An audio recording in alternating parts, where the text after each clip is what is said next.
Pada 9 Julai di Bandar Bochum, terletak di barat negara Germany, pihak berkuasa sedang membuat satu pemeriksaan welfare di sebuah rumah selepas polis mendapat satu laporan yang membimbangkan daripada family pemilik rumah tu. Baru je nak ketuk rumah tu, polis dah terbau dah satu benda yang tak best. Kalau ikut pengalaman diorang lah, bau itu adalah bau kematian. Buka-buka je, dua orang anggota polis tu terus termuntah bai. Bau dia memang pure, berair mata. Apa yang diorang temui dekat dalam rumah tu telah menjadi satu kes paling high profile yang paling disturbing dalam sejarah Germany. Abang Boy nak bagi warning siap-siap kat korang. Akan ada beberapa detail kes ni yang agak grafik dan akan membuat korang tak selesa. So viewer discretion is advised. So ready popcorn siap-siap? Let's roll the intro.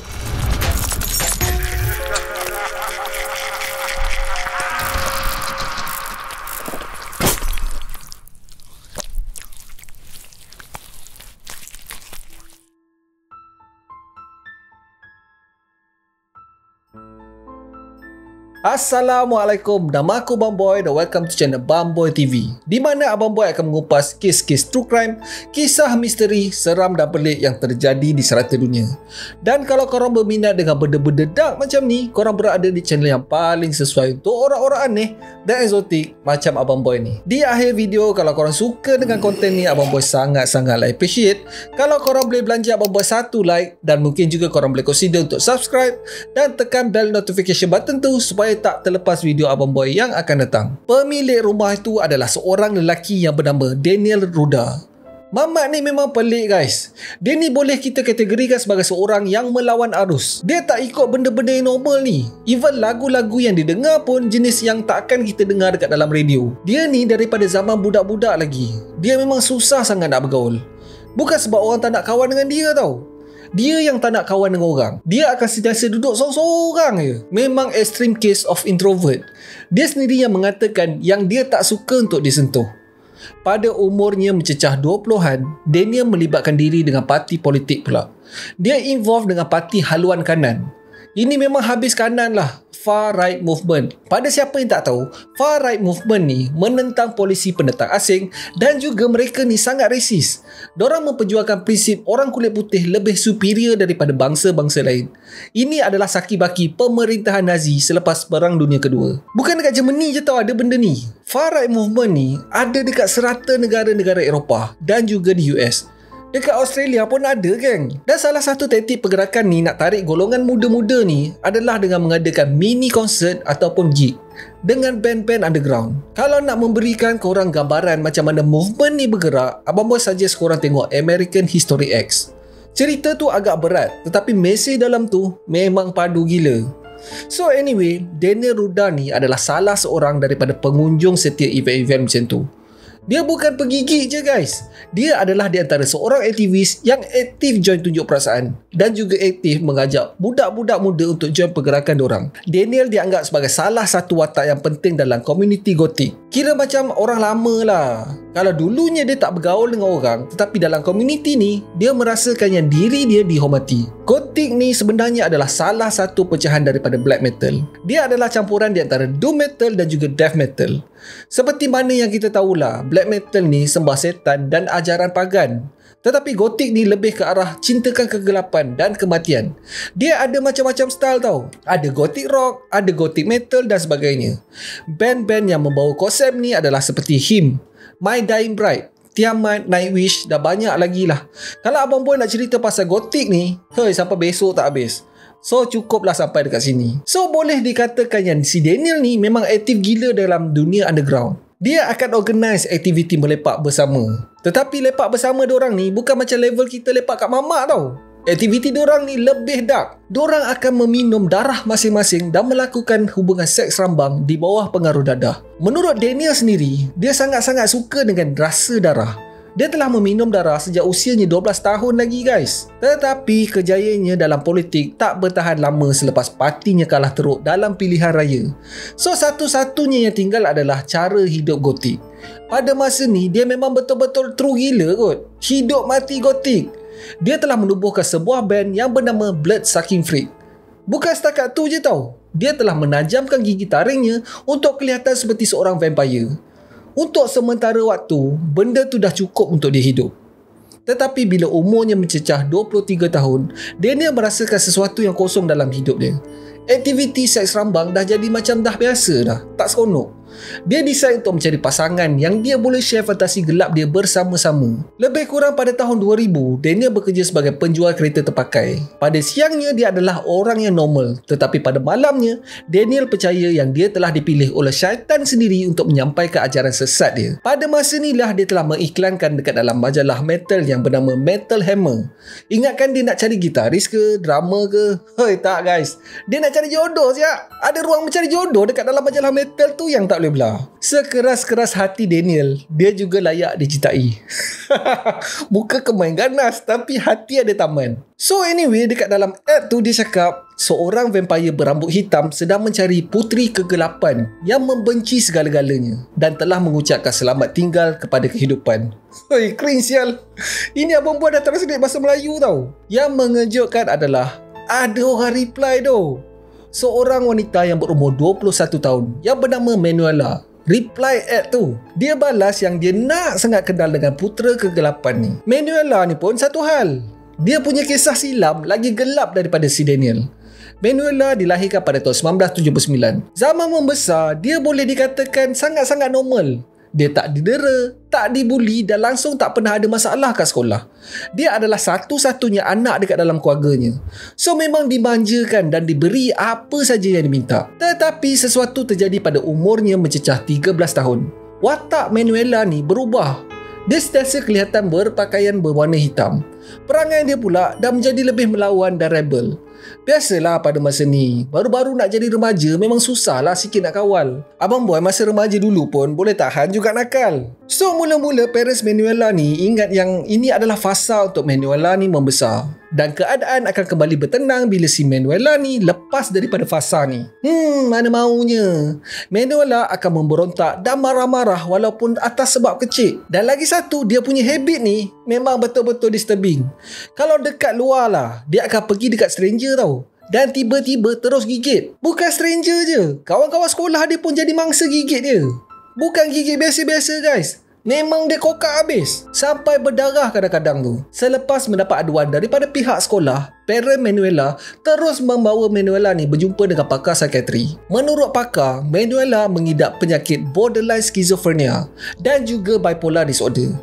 Ingatkan dengan terapi, dia bertambah baik. Tak guys, pada masa ni Manuela dah start dengar suara-suara dah. Pada umurnya 14 tahun, Manuela mengatakan yang setan telah datang berjumpa dengannya dan suara-suara yang dia dengar tu adalah milik syaitan. Teruk tahap gila Minah ni.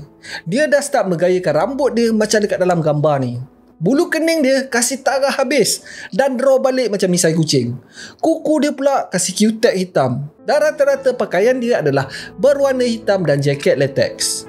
Pada umurnya 16 tahun, Manuela decide yang dia dah tak boleh dah hidup dikongkong oleh orang tua. So dia pack baju-baju dia dan dengan menggunakan duit simpanannya, dia telah membeli tiket untuk ke London. Dekat sana, dia telah mendapat kerja sebagai pelayan di sebuah kelab malam yang bertemakan gotik. Kelab malam ni pula buka pada pukul 12.30 malam sampailah ke subuh. Manuela merasakan yang ini adalah tempat yang paling sesuai untuk dia. Manuela ni dah jadi makin hanyut dengan dunia sesat ni. Komuniti ni selalu menganjurkan parti-parti tertutup yang dipanggil bite parties, di mana setiap peserta akan menghisap darah each other tau. Start je daripada Manuela join parti ni, dia dah tak boleh patah balik dah. Dia dah mula ketagih darah dan parti seks liar. Pada umurnya mencecah 17 tahun, dia telah berpindah ke Scotland dan diperkenalkan dengan komuniti golf dekat sana pula. Crowd sana lagi teruk perangai. Diorang dah bukan buat bike party ni dekat tempat tertutup dah. Diorang pecah masuk kawasan kubur dan buat onar dekat situ. Siap main atas kubur kot. Hoi, punyalah barai. Pada umurnya 19 tahun, dia decide untuk kembali ke Germany. Sama juga, dia bercampur gaul dengan crowd-crowd yang sama macam dia.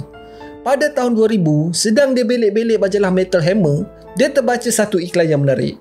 Iklan tu adalah daripada vampire kegemaran ramai, iaitu Daniel Ruda. Setelah beberapa kali diorang back and forth dekat dalam email, Daniel ni ajak jumpa. Jumpa-jumpa je terus jatuh cinta, Mat. Inilah jodoh yang dicari-cari selama ni. Jiwa diorang sebati dengan each other. Masing-masing minat benda yang sama pula tu. Dan pada masa ni, Manuela pun buat gigi taring juga. sama macam Daniel. Bak kata pepatah, seperti pinang digilik steamroll. Makin hari makin rapat hubungan dorang ni. Bilik dorang dihiasi dengan rantai-rantai besi dan juga alat-alat penyisaan BDSM. Daniel telah membeli sebuah keranda dan diletakkan di dalam bilik tidur. Dorang tak tidur dekat atas katil tau. Dorang tidur dekat dalam keranda je. Daniel dan Manuela bukan lagi fantasi pada masa ni. Dorang betul-betul yakin yang dorang adalah vampire. Pasangan bercinta ni akan bercuti ke kota London dan juga Scotland untuk berjumpa dengan ahli-ahli jemaah yang lain. Ada sekali tu si Daniel ni menggorek lubang di tapak kosong dekat dalam kawasan kubur dan melakukan hubungan seks dengan Manuela dekat dalam tu tu. Hei, memang sick gila couple ni. Pada masa ni, dorang berdua dah tak campur dengan orang dah. Dorang dalam dunia dorang sendiri bersama ahli jemaah yang lain. Dorang beranggapan yang dorang ni telah dipilih oleh syaitan sendiri dan level dorang ni lebih tinggi daripada orang normal. Sampai macam tu Akhirnya selepas setahun dorang bercinta, dorang decide untuk upgrade. Dorang melangsungkan perkahwinan dorang pada 6 Jun 2001. Kalau macam orang kita kahwin, pengantin akan dapat hadiah kan?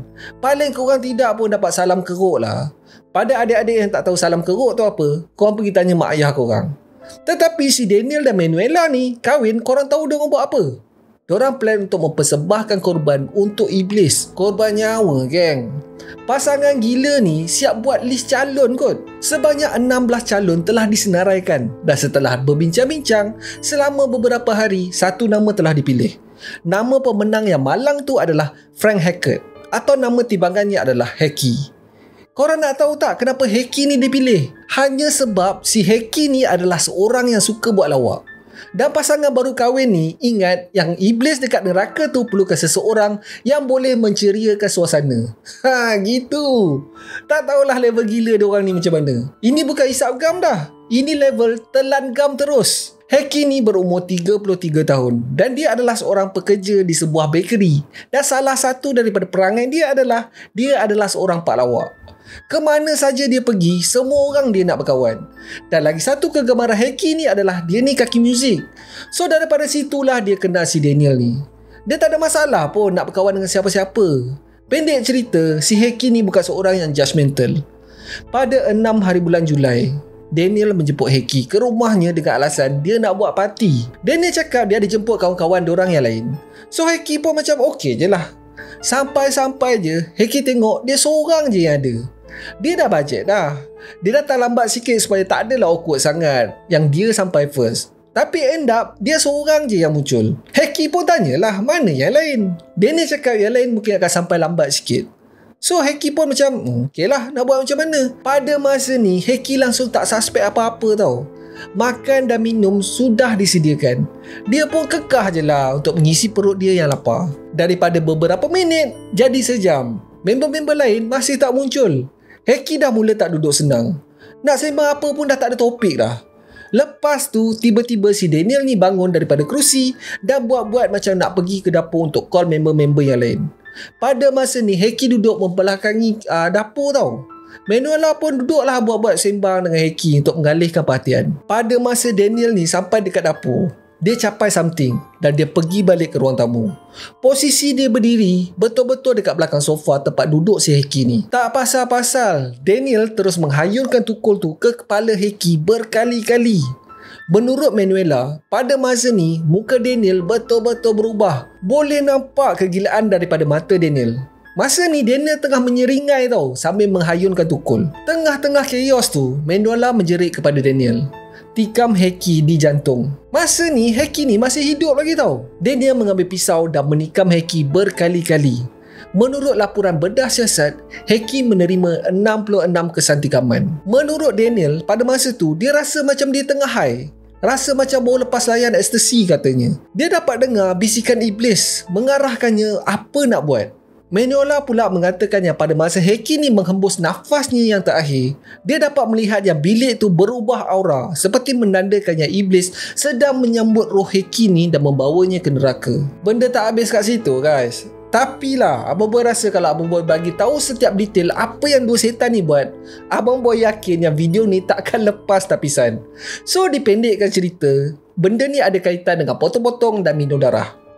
Sisa darah diletakkan di dalam mangkuk dan disimpan dekat dalam peti ais untuk dorang nikmati di kemudian hari. Kedua pasangan gila ni betul-betul yakin yang selepas dorang ni minum darah korban, dorang dah upgrade menjadi vampire yang sebenar. Dorang dah buang segala sifat kemanusiaan dorang dah dan menghambakan diri sepenuhnya kepada syaitan yang rajim. Yang paling tak boleh belah adalah dorang siap main kot dekat atas mayat. Dorang sebenarnya sedang menunggu signal daripada alam lain. Yelah, dah offer korban nyawa kot. Takkan setan tak suka kan? Tak tahulah sinar apa yang diorang tunggu. Tetapi tunggu mian tunggu, nan hado. Habuk pun tarak. Dorang yang tadi menggila, tak ingat dunia, tiba-tiba dorang tersedar. Dorang kembali ke dunia nyata. Dorang baru bunuh orang ni. Sudah. Mayat ni nak campak mana pula? Aduh lah. Nak buat jahat tapi plan tak habis. Apa benda lah. Last disebabkan panik, dorang berdua terus belah daripada rumah tu. Manuela cakap yang mungkinlah si iblis ni tak suka dengan korban dorang. So dorang decide untuk terus membunuh sampailah dorang dapat tanda-tanda yang iblis ni happy. Dorang masih ada list calon-calon korban tau. So dorang nak cari satu persatu dan bunuh dorang. Dorang siap beli electric chainsaw kot untuk memudahkan tugas dorang. Beberapa hari selepas tu, Manuela telah menghantar sepucuk surat ke ibunya di kampung. Isi kandungan surat tu basically mengatakan yang Manuela ingin membebaskan dirinya daripada tubuh badan. Ini abang boy translate daripada English tau. Ayat sebenar dia adalah, I must liberate myself from mortal flesh. Mak mana tak cuak tu. Surat tu telah dihantar ke balai polis. 3 hari selepas pembunuhan, polis telah menyerbu masuk ke apartmen milik Daniel dan menjumpai mayat Heki di dalam bilik tidur di bawah sebuah keranda. Darah usah ceritalah, memang bersepah guys. Satu lagi benda yang disturbing adalah dekat dalam tub mandi. Terdapat satu gambar seorang wanita yang mati digantung. Satu lagi bahan bukti yang polis jumpa adalah list nama calon-calon korban. Polis tahu kalau pasangan ni tak ditangkap, ini adalah permulaan terjadinya seorang pembunuh bersiri. Side note, abang mau yakin korang tak tahu pasal benda ni. Untuk melayakkan seseorang menjadi seorang pembunuh bersiri, mangsa suspek ni kena lebih daripada 3 orang. Kalau 2 masih belum masuk dekat dalam list lagi tau. Okey, kita sambung. Dengan bantuan orang ramai, polis berjaya menangkap suspek dalam masa 3 hari je. Dorang bersembunyi di bandar Jena di timur Germany. Mujolah polis cepat. Plan dorang adalah untuk membunuh salah seorang calon dekat dalam list korban dorang yang tinggal dekat bandar tu. Dorang plan nak bunuh pada malam tu tau. Masa sesi soal siasat, si Daniel ni buat bodoh je guys. Dia buat-buat macam dia gila. Dia cakap yang dia langsung tak ingat apa yang berlaku pada hari kejadian. Sedar-sedar je, dia dah dekat bandar Jena. Tetapi lain pula si Manuela ni. Gilakan perhatian. Dia bagi tahu satu persatu detail apa yang berlaku pada hari kejadian. Dekat dalam tahanan pula, si Daniel ni memang all out jadi gila guys. Dia cakap sorang-sorang, tiba-tiba dia gelak, tiba-tiba dia marah.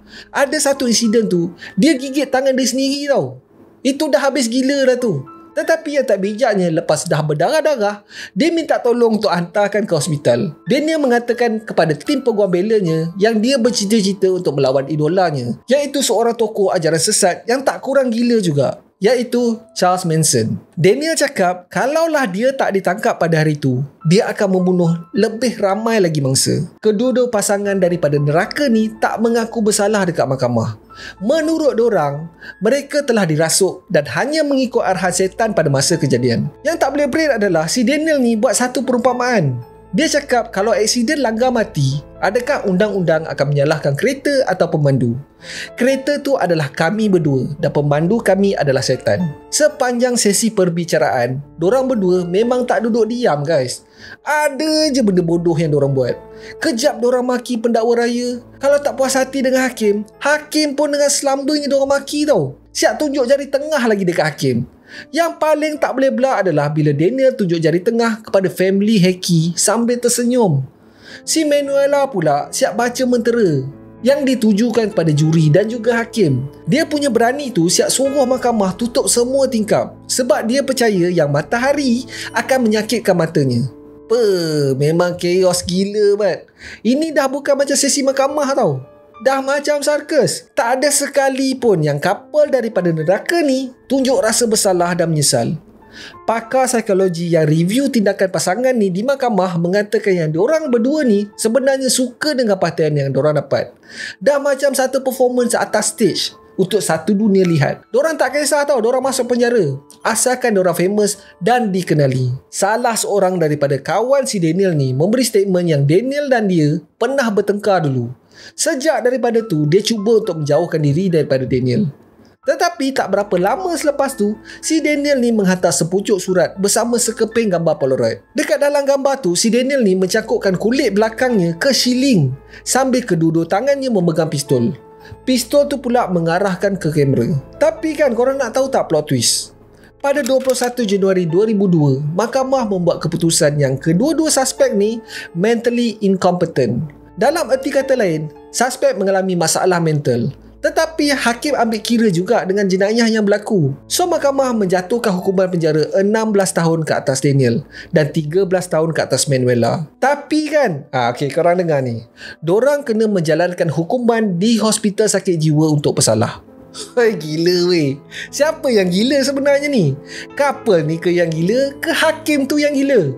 Macam tak adil tu. Arahan mahkamah adalah untuk kedua-dua pasangan ni diasingkan sepanjang dorang menjalani tempoh hukuman. Memang Daniel dan Manuela bising gila lah. Dalam usaha diorang untuk protes keputusan mahkamah, Daniel dan Manuela dengan selamba je comolut untuk kali terakhir sebelum diorang dihantar ke sel tahanan. Lagi satu yang menambahkan kegilaan kes ni, kedua-dua pasangan ni ada fans yut. Diorang akan dapat surat daripada peminat yang memuji tindakan diorang. Dah macam influencer tu.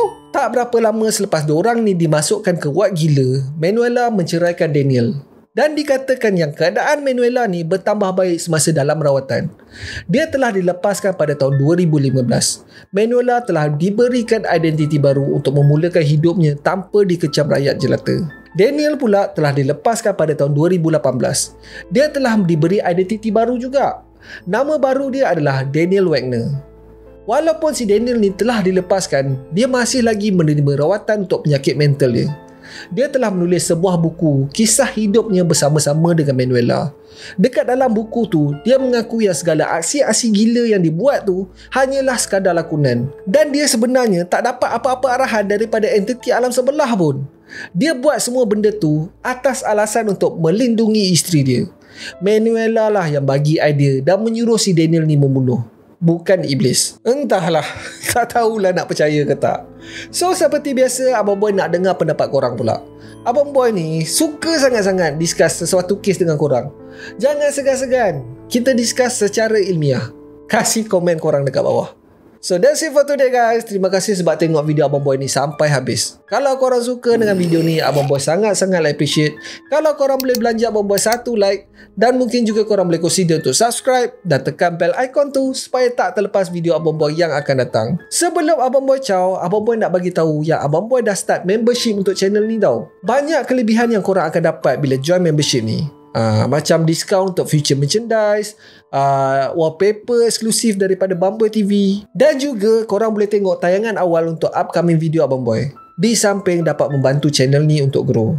Terima kasih juga kepada mereka yang dah join dan mereka yang menyumbang dengan super stickers. Apa-apa pun Abang Boy nak korang tahu satu je. Join ke tak join ke, yang penting Abang Boy nak korang tahu yang Abang Boy sangat-sangat hargai korang. Abang Boy doakan korang semua diluaskan segala pintu rezeki dan dimudahkan segala urusan korang. So akhir kata, jangan nakal-nakal, be awesome, stay creepy. Assalamualaikum.